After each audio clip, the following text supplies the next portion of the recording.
Hello, it's me, Ariza Gaming, and today I want to talk about duplicants themselves. And I'm going to rank them completely objectively in a tier list with very objective criteria, other than how cute they are and what their hairstyle is like. So what we're actually going to do today is we're going to talk about the duplicants' stress responses and their overjoyed responses, and see which combination of these two traits is preferable. Let's just imagine you're at the printing pod, you're picking out two duplicants, and they have the exact same set of attributes and the exact same set of traits. This actually happens surprisingly more often than you might think. So in that case, where the only difference is which cute little guy is joining your colony, who is generally better to pick? So I want to talk about that today. But before we could really get into the tier list, I do have to explain what each of these stress responses and overjoyed responses are, for it to make any sense. So, duplicants, when they're stressed, when their morale is lower than their morale requirement for their skills, they will accumulate stress. They'll accumulate stress from other sources, such as atmospheric pressure being too high, getting soggy feet, getting sopping wet, running around in liquids, etc. I'm not going to go too far into that, but when the duplicant's stress reaches a critical 100% threshold, they'll have their stress response, which you generally can't stop them from doing. There are a couple of exceptions, but it will interrupt what they're doing and it will be something bad for your colony. And there's 5 different types of stress response and 5 different types of overjoyed response. So the first one I'll talk about is the duplicant being a vomiter. So they're liable to puke everywhere when stressed. So the duplicant will find a spot to sit and they'll start vomiting on the floor. They'll produce 200 grams per second of polluted water. Their calories will decrease by 19,000 calories per cycle in a 100 calorie burst. So they'll lose 100 calories per vomit. The duplicants are going to get sopping wet walking through it, so that's not ideal. You can actually manually interrupt the duplicant vomiting by issuing a move command just before they're about to vomit. But they're going to try and do it a few times before their stress resets back to 60%. And so you're going to have to do a fair bit of micromanagement. It's alright if you've got one dupe that's vomiting, and this applies for radiation sickness vomiting as well, if you're playing spaced out. But obviously, if you have lots of stress duplicants and they're all vomiting, you're probably not going to be micromanaging all of them. So bear in mind that you're going to end up with a little bit of polluted water on the floor. It's definitely not the worst stress response, but it's also not the best.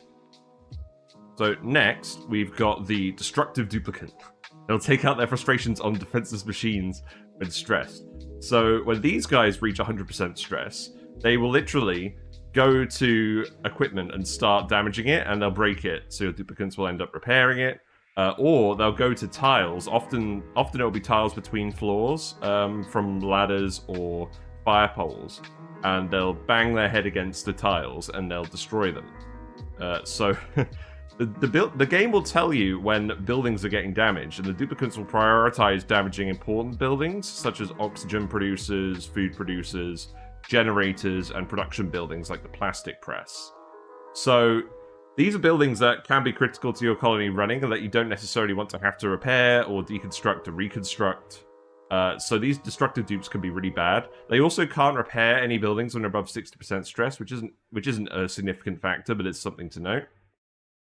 And when they destroy tiles, the game does not tell you which tiles they've destroyed, as of the latest update. So you may end up with some missing tiles in important rooms, depending on how you've laid out your base. It could be like your ranch is missing a tile, and suddenly it's no longer a room. So this is a really bad trait, and probably the worst stress response a dupe can have, and that will be reflected in their tiering accordingly. So the next trait I'll talk about is the Binge Eater stress response.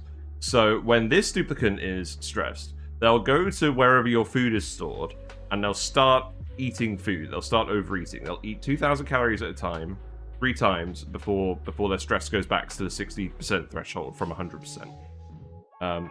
While they're doing this, they will actually consume an extra 4,000 calories per cycle just from their stomachs. And also, while they're eating, because the eating rate is very rapid. It's over 30,000 calories per cycle. Their calories are capped at 4,000, so even if they start starving, they're definitely going to overfill themselves, and you're going to be wasting food. Depending on where you are in your colony, if this is early on, this could actually be a run-ender if you're just eking out your survival. But later game, when you've got your proper food storage, like your freezer, and you've got millions of calories stocked up, this is negligibly impactful other than interrupting what they're doing, which all of these stress responses do, so that's fine. The Binge Eater will also decrease their decor by -30 in a 3-tile radius, but the decor penalty, I don't think it makes a big difference. If you've set up your base to have high decor in general, it's not going to make a massive difference unless lots of dupes are binge eating at once. So generally not overly worth worrying about. So the 4th stress response is Ugly Crier. So the Duplicant is going to sit down and they're going to have a cry, which is very, very sad. But it should be noted, even though the wiki says that they produce 40 grams per second of water, in practice they don't actually produce any water. I'm not sure whether this is a bug or whether the devs decided not to bother with it. They also reduce the decor around them in a 3-tile radius by -30. So if you'll notice, because they're not producing the actual water, this is strictly a better version of Binge Eater. So Ugly Cry is probably the best stress response a Duplicant can have, because it only gives a decor penalty. There's no risk to a Duplicant dying. Like, if the Duplicant is vomiting, and they're already starving, and they're losing calories from vomiting, they can literally vomit themselves into starvation. This is an actual impact, unless you're micromanaging it. And Destructive is obviously having an impact on your base, and Binge Eater is probably having a minor impact. Ugly Crier really isn't having an impact at all. So, from my point of view, this is the best stress response that a Duplicant can have. And the last one, which is very rare, is the Banshee trait. This is exclusive to a couple of new dupes that were added in a fairly recent update.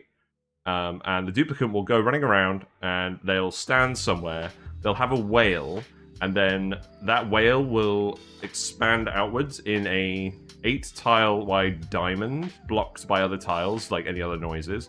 And any Duplicant that hears that Banshee wail will get an extra 10% stress per cycle for 0.5 cycles. So if they're already stressed, it's going to add an extra 5% stress total. If they're not, it's probably not going to make a big deal. So it should be noted as well, the wail interrupts what other dupes are doing as well. I think they go back to the errands afterwards, but it does temporarily stop them while they're freaking out. So it's not a massive impact unless your colony is already on the point of collapse. This is the thing about these stress responses. Individually, they're not actually that impactful. But if a lot of your Duplicants are stressed at once and they're all doing these things, it can destroy a colony and prevent it from being productive. Ask me how I know that. That's how the last Frosty Planet run ended. Whenever it got popped eardrums from all the carbon dioxide, and they all got stressed out at once, and everyone stopped working, so everyone started suffocating. So, individually, they're not that important. Together, they can make a big difference. So, if you've got the Duplicants with the traits and the interests you want, picking Duplicants that don't have destructive or potentially vomiting stress responses can be very useful in safeguarding your base against a stress collapse. So that's all the stress reactions. If you're running a base well, you might not even encounter these, so it's also worth thinking about the Overjoyed Responses. So these are actually positive effects that trigger when a Duplicant has more morale than needed. So it's kind of the opposite of stress, but not really. So if a Duplicant has 8 points more morale than their expectation from their skills, they'll have a 2% chance to awaken with an Overjoyed Response. And this probability rises linearly up to a maximum of a 5% chance with 20 excess morale. Now, 5% is not huge.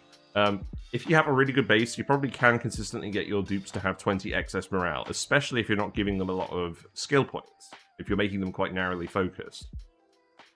So a 5% chance per dupe is not overly significant, but in a typical base of sort of 20 to 40 Duplicants, this means that if you pick your Duplicants with the right Overjoyed responses, odds are one of them will probably be active every cycle, depending on how they're cycling around.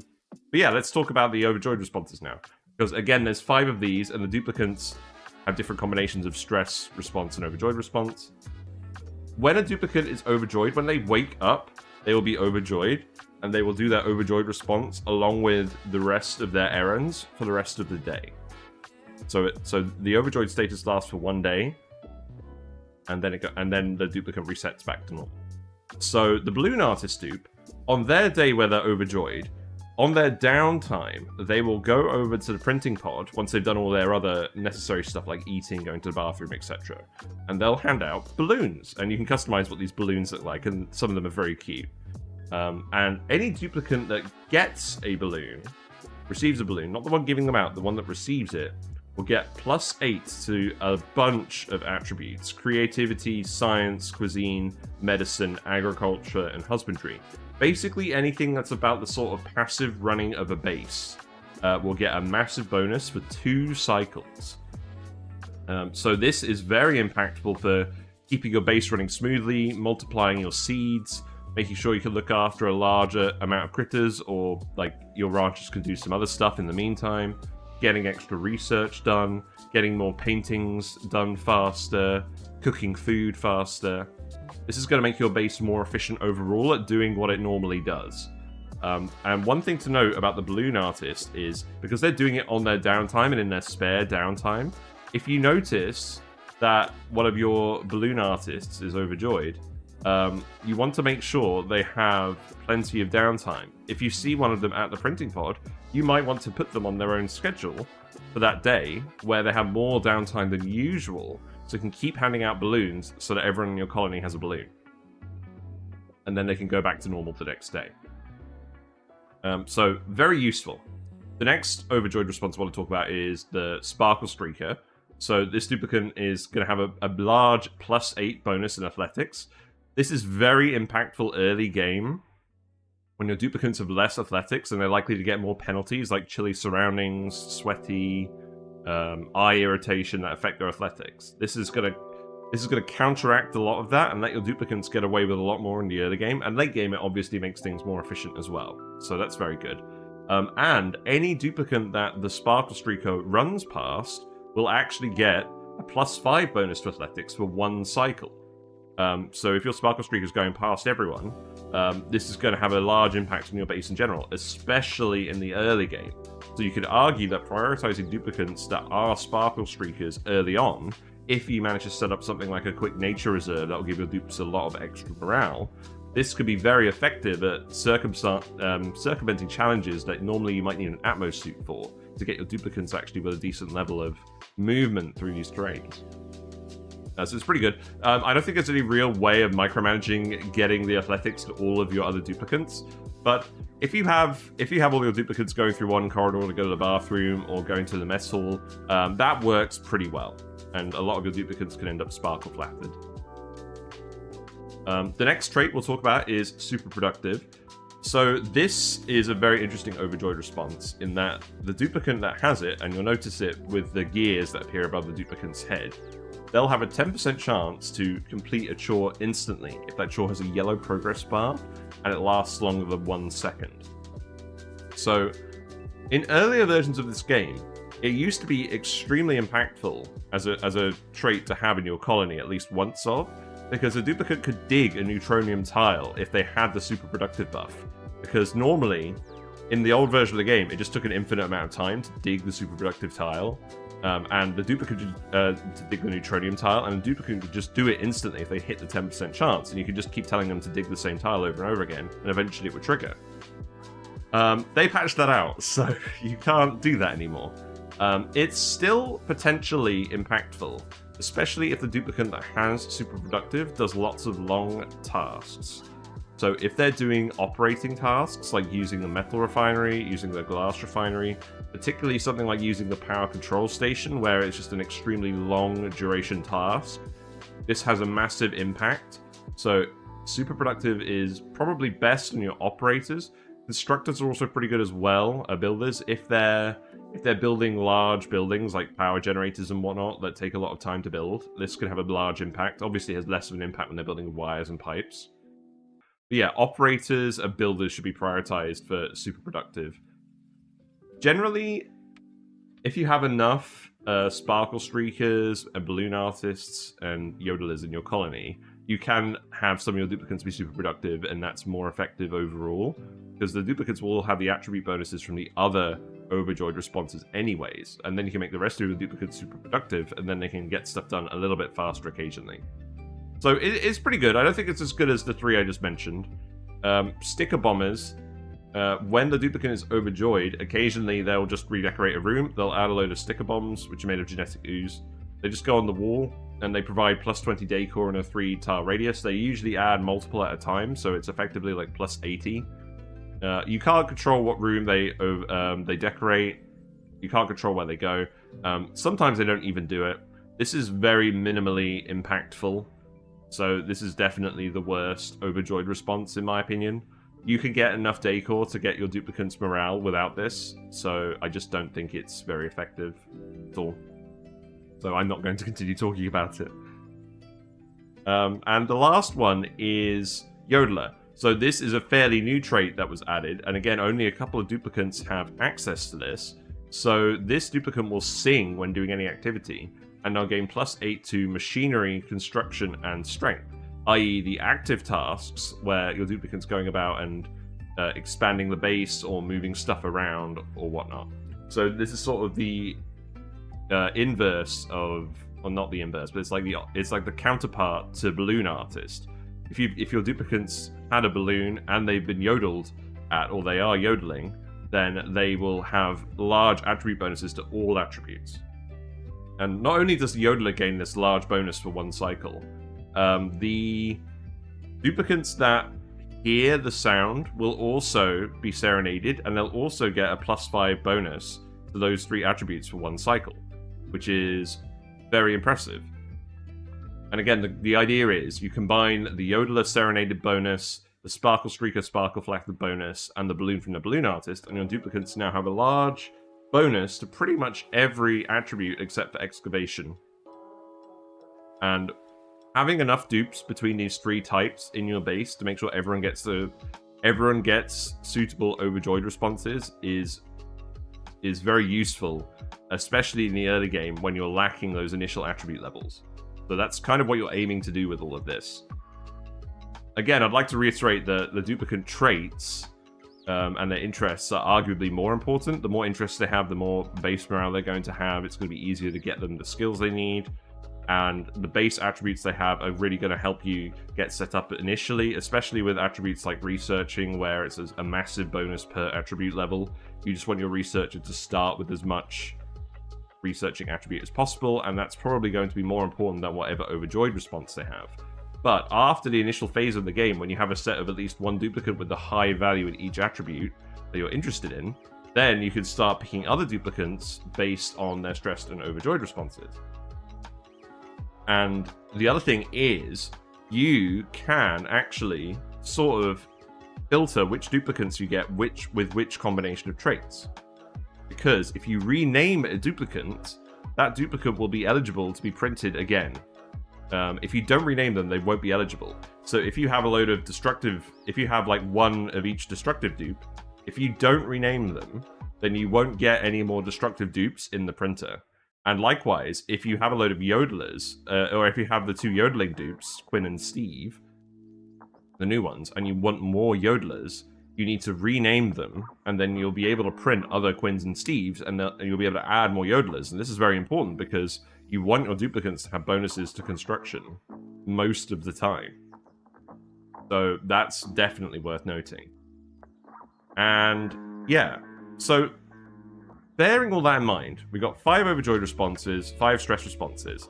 I made a little chart of actually all the combinations of traits that are in the game at the moment. And you can see there's some interesting patterns. So there's not many Banshees and there's not many Yodelers because those 2 dupes were added in an update. 2 dupes for each trait. And then we also have Freya, who is the new Frosty Planet Pack DLC dupe who comes with Frostproof as a trait. She is a destructive Yodeler, so she's another Yodeler, which is quite interesting. There's also some more quirks, like there's no destructive Balloon Artist for some reason. There's no super productive Ugly Crier. And there's 5 duplicants that are vomiters and balloon artists. That seems to be a correlation for some reason. I'm not really sure why. Other combinations that are quite rare are Binge Eater balloon artist, destructive sticker bomber, vomiting sparkle streaker, and vomiting sticker bomber. I'm not really sure why this has ended up this way. It'd be interesting if Clay decide to add some more duplicants and they actually fill in a few more of these roles. It would be nice to have a few different options for Banshees and Yodelers available, so we're not so incentivized to rename our Quins and Steves. Banshee is minimally impactful, so I don't think you really need to sort your duplicants out based on that, but you can if you want. But yeah, I just thought it was interesting seeing the distribution of all these traits, and this combination is generally what we're going to use to actually inform the tier list. So I'm just going to move this over to the side now. Right, there we go. So we've got our alignment chart of duplicants, and now we actually have our tier list. So let's actually begin tiering everyone. So I'm going to start with an exception to the rule. We have George. So George is the duplicant that you get from the Mysterious Hermit story trait, and George has a lot of unique features. George is obviously the best dupe because he's the payoff to a trait, and he has a beard. No other duplicants are allowed to have beards. This is very important. But essentially, when you get George, he comes with +7 in every single attribute. He also comes with Ancient Knowledge, so he gets 3 skill points right off the bat. And he even has the unique Charismatic trait, which gives him a 1% chance to trigger another duplicant's Overjoyed response just by talking to them, whenever in the base. So this adds up quickly, especially considering each duplicant only normally has a 5% chance of being overjoyed every day in the best circumstance. George giving everyone a passive +1% just for existing, even if George is stressed, is unbelievably good. So, yeah. And George is also a balloon artist. He's an Ugly Crier balloon artist, which is a very good combo. Ugly Crier doesn't do very much as a downside, and balloon artist is very impactful.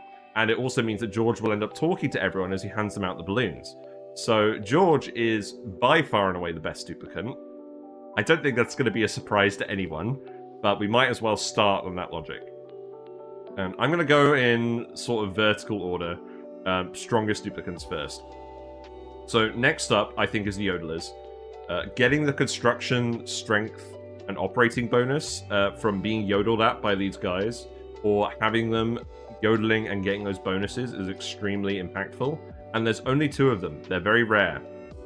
So you want to prioritize printing a Quinn and a Steve as soon as possible, almost independently of their traits. Unless they have some really bad downsides, like if they're flatulent or mouth breathers, you probably wouldn't pick them. But you're probably going to want to print the first Quinn and Steve you find as soon as you can, even if their interests and traits are fairly middling, just because having Yodelers in your colony makes such a big difference.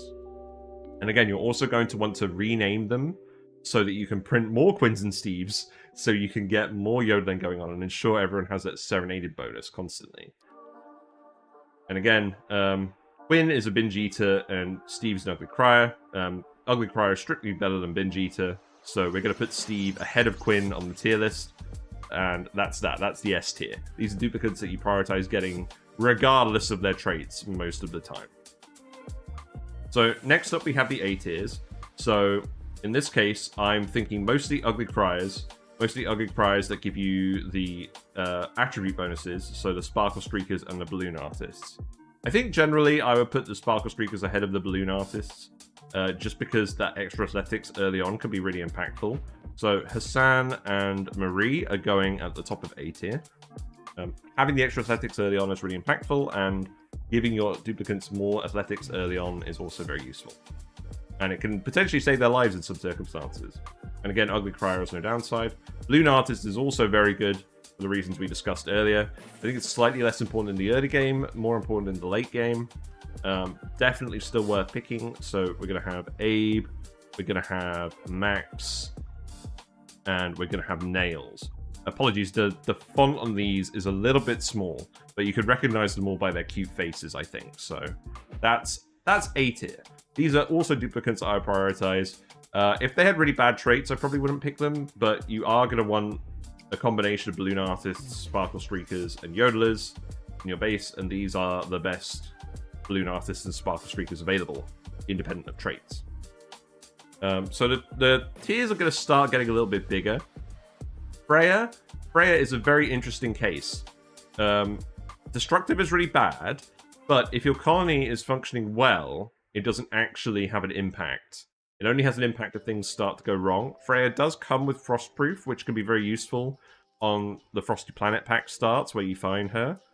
She will usually be available when you're setting up a colony on the Frosty Planet in the initial set of 3 Duplicants. And she is a Yodeler. So starting with a Yodeler that you could potentially get happy is pretty impactful. So even though Destructive is potentially really bad, having an extra Yodeler available is pretty good. I'm putting her in B tier. What I would say is, you probably only want 1 Freya. I don't think you want to rename your Freyas and get multiples, because then you're going to have multiple destructive Duplicants running around, which can potentially cause issues. But Yodeler is still a strong positive, and it means you're more likely to find her while you're cycling through trying to find your Quins and Steves. So yeah, B tier, top of B tier I think is applicable. And then next we have Ashcan. Yes, we have Ashcan. So now we have the binge-eating sparkle streamers and balloon artists, because again, binge-eating doesn't make a huge difference if you've got enough food. It can make an issue early game, but I think generally you'll be alright. So again, having good sparkle streakers is good. Binge Eater is fairly minor, not impactful late game, somewhat impactful early game. So we'll put the binge-eating sparkle streakers up here. All the Duplicants in these squares, by the way, are absolutely equal in ranking. So they're just being arranged alphabetically within the tiers. These guys are not establishing a pecking order amongst themselves within these cells. So yeah, next we're going to put Bert in here. Lyra is also going to go in B tier here. And then finally we're going to have Turner, I believe. So Turner's going to go there. Next up, we're going to put Harold in there, binge-eating balloon artist. Again, I think the sparkle streakers are a little bit better early on, but that's quite subjective, to be honest. So Harold can go here. If you have a room full of Harolds, they'll be handing out each other balloons. And then the last duplicate that we're going to put in B tier is... Let me zoom out a little bit, actually, here. The last duplicate we'll put out in B tier is Pei. Pei is a bit of a weird case, because she's actually a Banshee.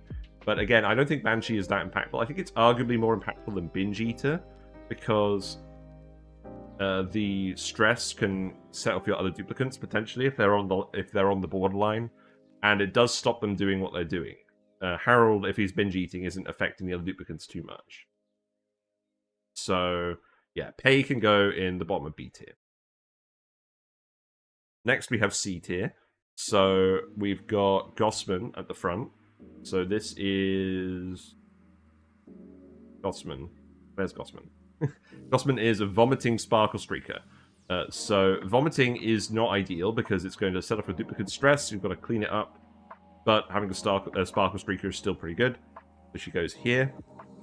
Then after that, we're going to have Ada. Ada is a vomiter balloon artist. This is where we're going to put all the vomiter balloon artists. Again, similar sort of logic. I think sparkle streakers are slightly better overall. So we'll just put them in here. But the main thing I want to emphasize is you want combinations of these guys. You want combinations of these 3. You don't want to have too many of one or too many of the other. So that's why I'm putting them right next to each other. Stinky can go in here as well. Very easily identifiable. Let's see. Next is Trivaldo. Trivaldo goes here. And then after that, we move on to a different category. So next up is Devon. So Devon is... Where's Devon?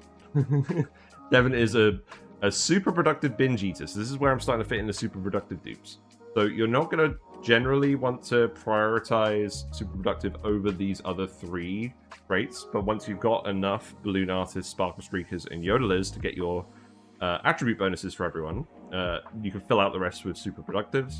So Devon is going to go sort of middle of C tier, and then we're going to put in some more super productives.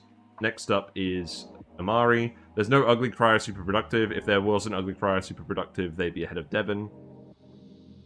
And then after that, we've got Ren, Joshua. No, that's not Ren, that's Ari. Damn. We've got Ari, Joshua, and Lindsay. So they're the ugly Crier sticker bombers. So, sticker bomber, I don't think is that impactful. Ugly Crier is not that impactful either. These are just bog standard dupes, so you can basically just assume that your stress and overjoyed responses aren't going to have impact with these guys. So if they have good traits, you'd still pick them over dupes. But if they don't, then they're fairly low in the pecking order. So then Lindsay can go over here. And then we have the lower tiers. We have the lower tiers where it's duplicants that are actively worse than having a duplicant without stress or overjoyed responses. But again, if they have good traits, you should still pick them. So first up, we've got Frankie, Jean, and Meep. These are the destructive sparkle streakers. I really don't like destructive dupes. I'm starting to think about not printing them, because if you do have a colony where everyone gets stressed, if you're on higher difficulty settings and people get stressed really easily, they will destroy tiles without telling you. Destroying the buildings is alright because you can go around and repair them, but even then that can cause disaster if they destroy a critical oxygen building. Like, if they somehow manage to break a tile, get into your Hydra, and destroy one of your electrolyzers, that can actually destroy the whole colony. So they are going in D tier, D for destructive. Then we've got, let's see, we've got Catalina. We've got Catalina, Liam, May, and Mima. So these are super productive vomiters. I'm going to go against what I had. I'm going to go against what I put in my little image that I made to work my way through this. I'm going to put them in... I think I'm going to put them in C tier, because they have the positive of super productive, which is of some benefit, and you do eventually want some more of them. But Vomiter is also a downside that's not great. But I'm going to put them in the bottom of C tier. I'm saving the lower tiers just for the destructive duplicants, I think. So we're going to have Catalina, Liam, May, and Mima. We're all going to go in here. The C tier is going to be quite large, but that's fine. The majority of the duplicants, their stress and overjoyed responses aren't having a huge impact on your colony. There's just a couple of specific ones that you do want to prioritize getting, and a couple of specific ones you do want to avoid. So then we've got Bubbles. Where's Bubbles? We've got Bubbles, we've got Rowan, and we got Ruby. So they're Binge Eater sticker bombers. And again, I'd probably actually put them ahead of Catalina and co. So that's what we're going to do. I think Vomiter is potentially more negatively impactful than Binge Eater. So even though Sticker Bomber doesn't really do anything, I think it's less potentially disastrous for the colony. So Rowan is also going to go in here with Bubbles. And then Ruby is going to go after Rowan. And that is C tier. So then we just have F tier left. So let's see. We've got Barney. Barney, where's Barney? Barney, Nicola, and Nisbet. So they're destructive, super productive duplicants. Super productive is not very impactful. Unlike these three destructive duplicants, they don't really have a positive that you're actively searching for. So I would avoid printing these guys unless they have really good traits. Which they do have sometimes, to be honest. So yeah, let's put them down here. Barney, Nicola, and Nisbet. I'm sure that's made some people very sad that I'm putting Nisbet in F tier. And then we have two more dupes. We have Camille. Camille is a vomiting sticker bomber, so doesn't really do anything for the colony. Has a strict negative.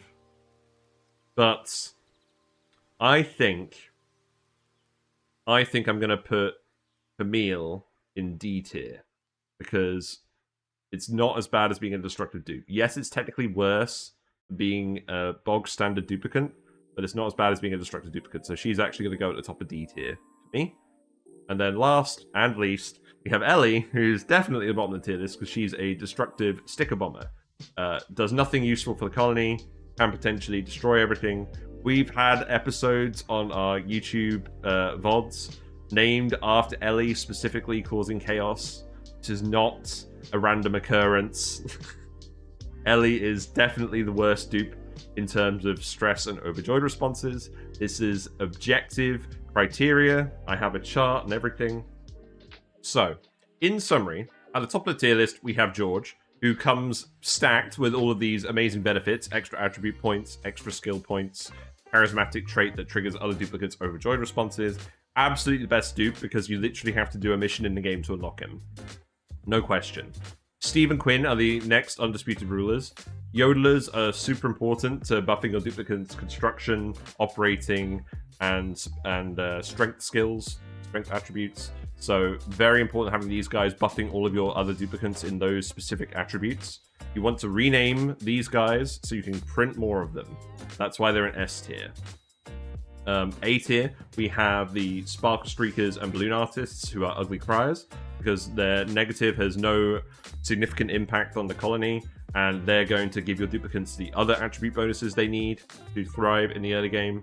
In B tier, we have Freya, who is a Yodeler, who has that pro that Steve and Quinn do, but destructive is a pretty bad downside.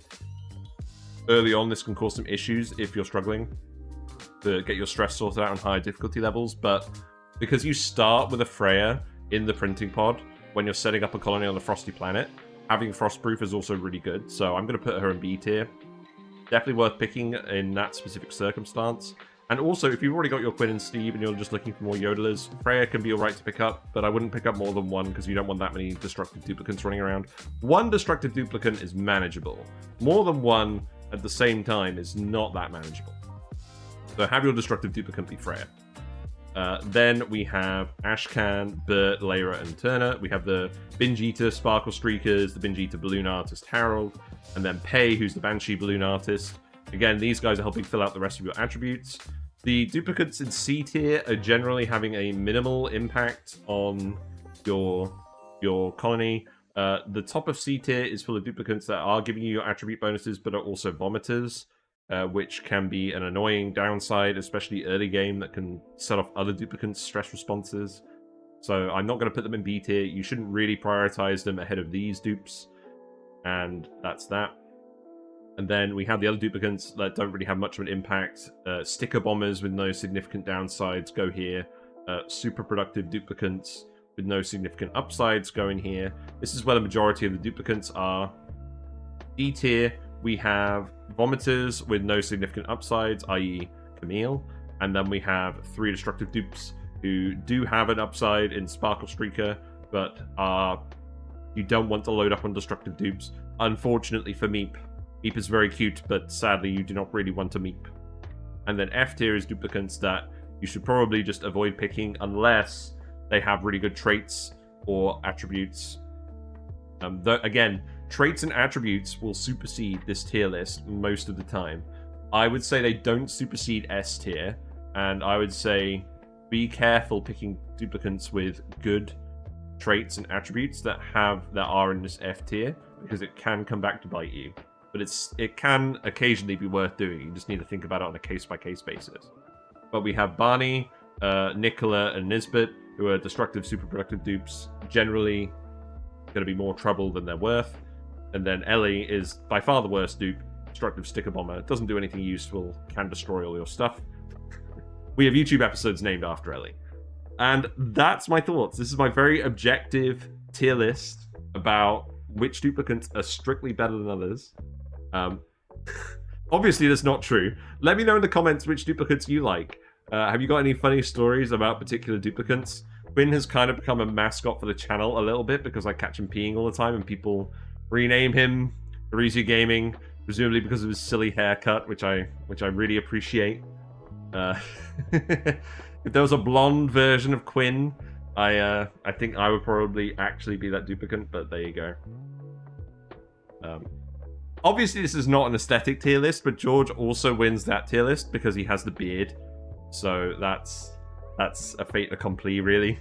But yeah, thanks for watching. We do have lots of other discussion videos regarding Oxygen Not Included, lots of other tier lists on other aspects of gameplay. Again, you should pick your duplicates based on traits and attributes most of the time, but if you see an S tier or an A tier duplicant, it's worth getting a good mix of them, and it's generally worth avoiding the F tier duplicants. The rest of it doesn't matter that much. I just thought it was fun to arrange all their faces. But we are streaming on Twitch as well. We're doing a Frosty Planet pack run at the moment on the Blasted series map. The duplicates have been getting fairly stressed, so I guess some of these stress responses have been somewhat relevant. Haven't quite unlocked George yet. We're looking forward to doing that.